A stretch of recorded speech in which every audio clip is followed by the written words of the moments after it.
Episode 6। युग अभिमन्यु के सवाल का जवाब देते हुए कहता है, ऑर्गेनिक खेती का स्टार्टअप करूंगा। अभिमन्यु अपना मुंह फाड़ते हुए कहता है, क्या कहा? खेती?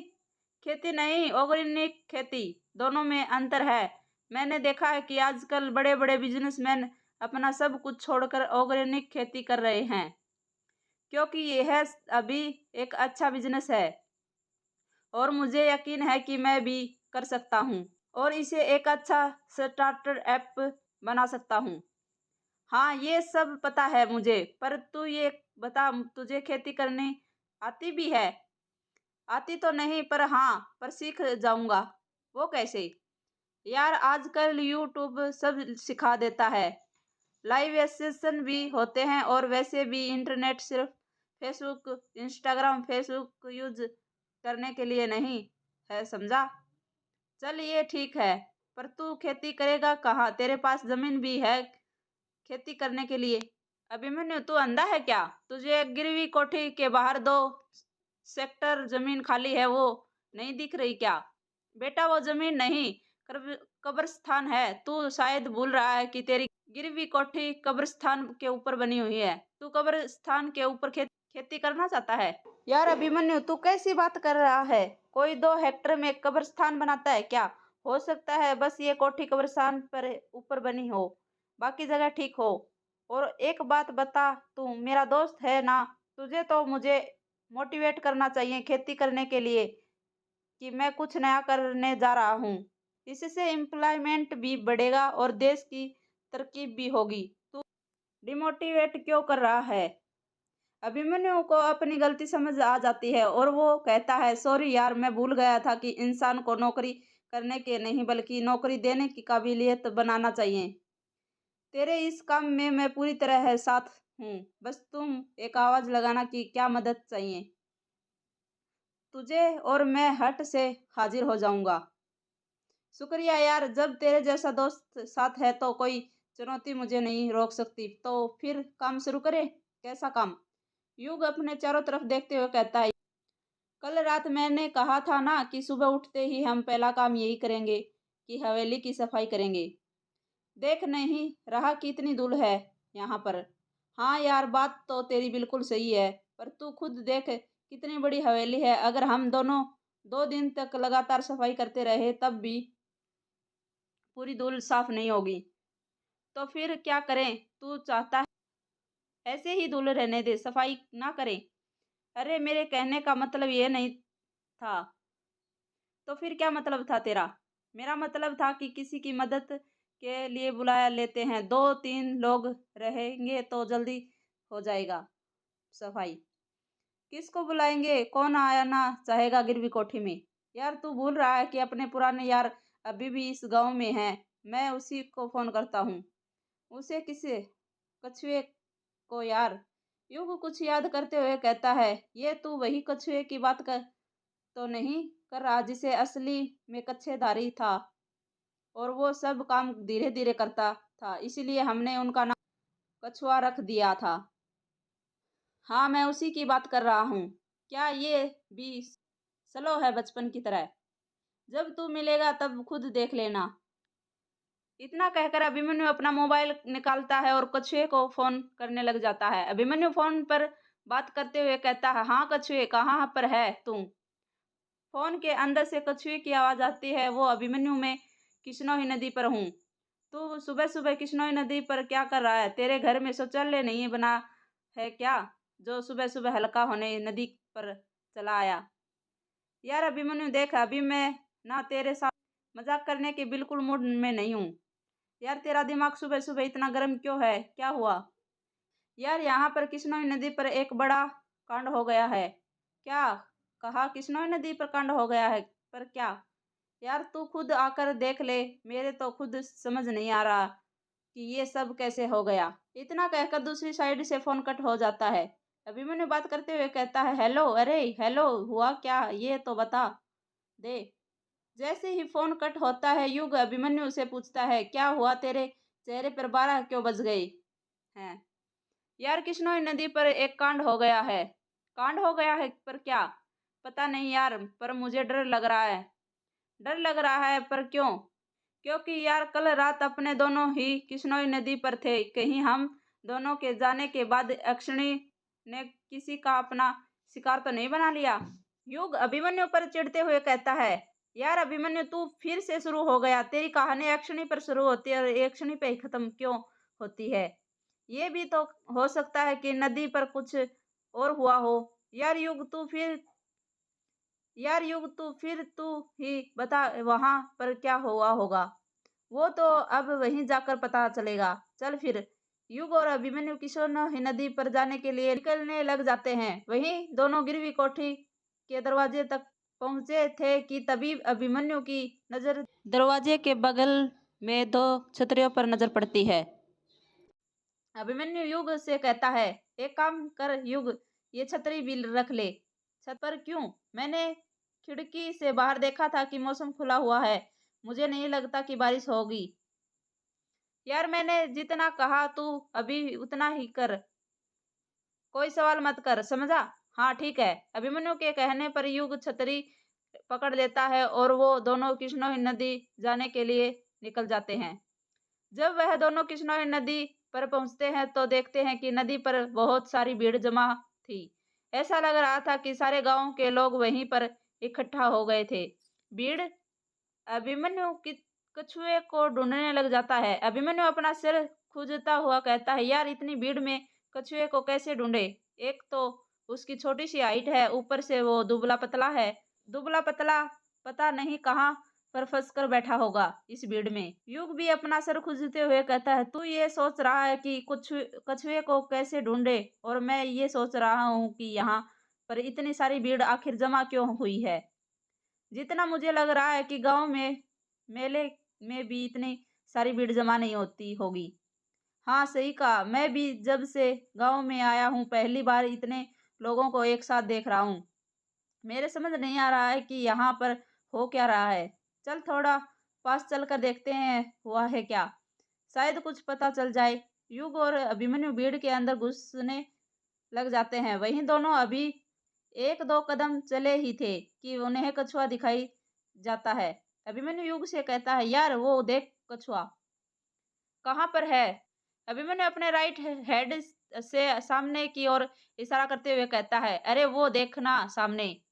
कहाँ यार, मुझे तो दिख ही नहीं रहा। तुझे कहाँ दिख गया? अभिमन्यु कुछ कछुए को आवाज लगाते हुए कहता, कछुए, ओ कछुए।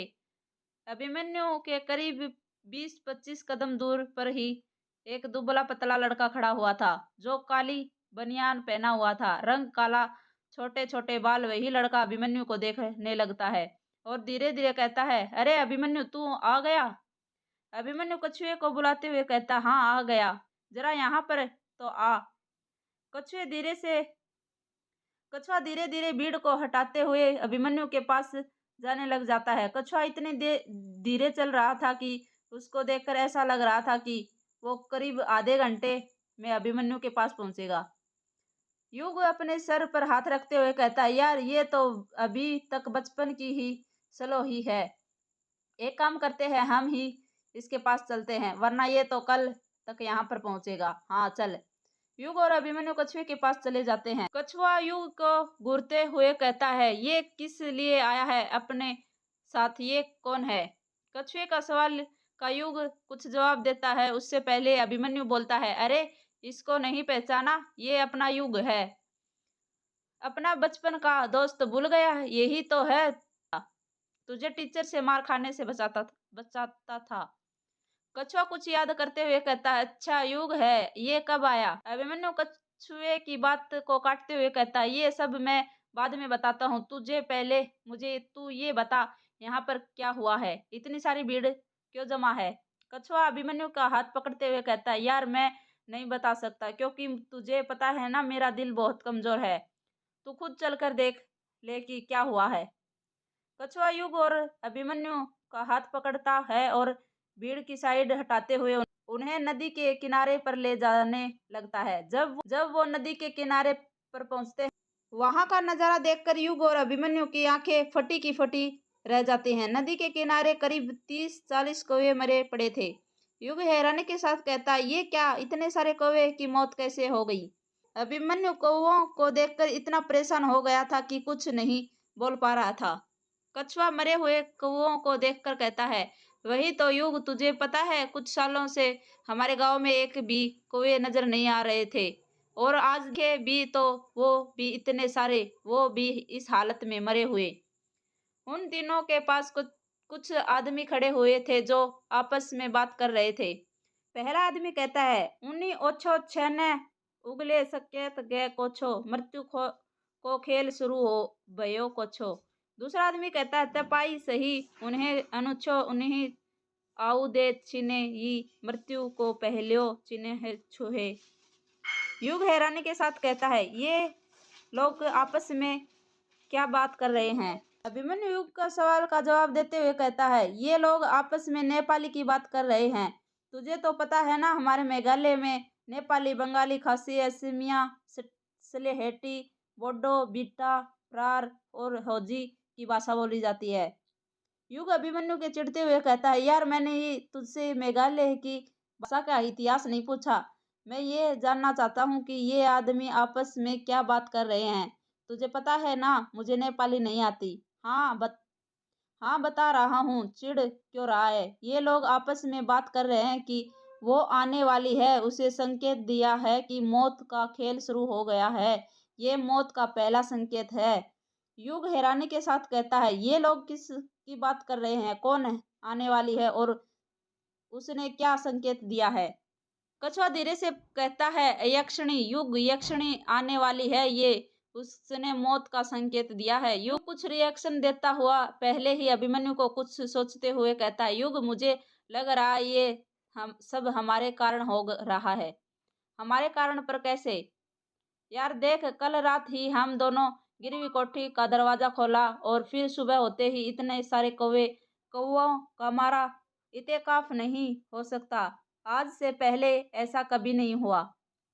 कछुआ अपना मुंह फाड़ते हुए कहता है, क्या कहा तुमने दोनों ने? गिरवी कोठी का दरवाजा खोला है, पर क्यों? तुम्हें पता है ना क्या गिरवी कोठी की यक्षिणी का दूसरा ठिकाना है? अब वो किसी को नहीं छोड़ेगी, सब मर्दों को अपना शिकार बनाएगी। युग कछुए को समझाते हुए कहता है, यार कछुआ, ऐसा कुछ नहीं है। मैं बताता हूँ ये कोए कैसे मरे कल रात को।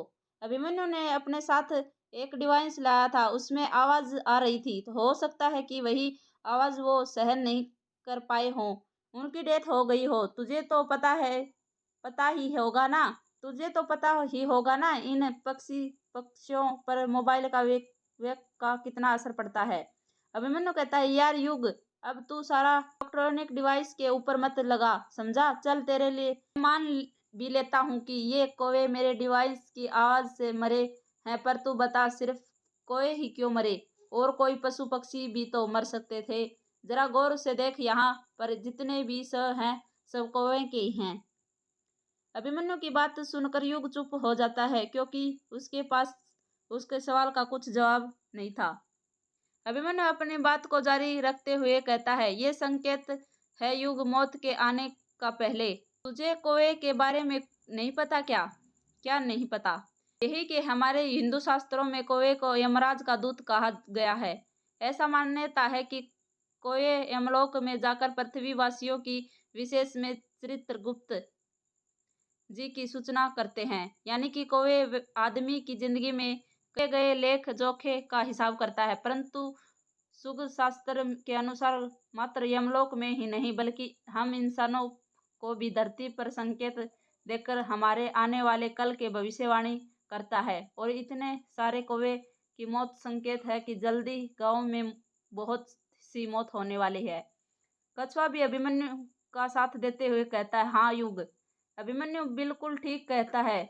मेरी दादी बताती है कि पुराने समय में यह परंपरा थी कि अगर किसी के सर पे कौवा बैठ जाया करता था तो चोंच मार देता तो जरूर कुछ बुरा होने वाला होता। आने वाली मुसीबत से बचने के लिए वह इंसान अपने रिश्तेदारों को झूठा पत्र लिखकर अपनी मौत की जानकारी देता। क्या? पर क्यों? वो इसलिए क्योंकि मौत की झूठी खबर सुनकर उस परिजन उसके मौत का शोक करते, और फिर दूसरे दिन पत्र भेजा जाता था कि यह एक झूठी खबर थी, लिखी थी कि उसके सर पर कौवा बैठ गया था। मान्यता है कि झूठी खबर उड़ाने के कौवा द्वारा लाया गया संकट दूर हो जाता है। युग अभिमन्यु और कछुए की बात को नकारते हुए कहता है, अगर तुम दोनों को यह सब पता है तो क्या यह नहीं पता कि काकभूषण जी राम के परम भक्त थे। उनकी इच्छा मृत्यु का वरदान भी प्राप्त किया था।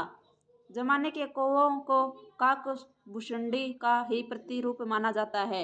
यह मान्यता है कि यदि कौवा किसी के सर पर बैठ कर चोंच मार दे तो अशुभ होता है, पर यह अभी मान्यता है कि कौवा सिर्फ आपके सर पर बैठे तो परम शुभ होता है। अब तुम दोनों ही बताओ, हम कैसे पता लगाएं कि कौवा हमारे सर पर सिर्फ बैठता है या चोंच भी मारी होगी। अभिमन्यु और कछुआ चुप ही रहे। युग अपनी बात को आगे जारी रखते हुए कहता, देखो यार, अलग अलग धर्मों में अलग अलग मान्यता है। किसी के धर्म में कौवा का दिखना शुभ माना जाता है और तो किसी के अशुभ। किसी के धर्म में तो कुछ फर्क ही नहीं पड़ता, क्योंकि वो सब ये चीज मानते ही नहीं और मैं भी नहीं मानता। यह सब सिर्फ अंधविश्वास है और कुछ नहीं, समझे तुम दोनों। कछुआ डरते हुए कहता है, यार तुम नहीं मानता तो मत मान, पर तुम दोनों ने ठीक नहीं किया गिरवी कोठी का दरवाजा खोलकर।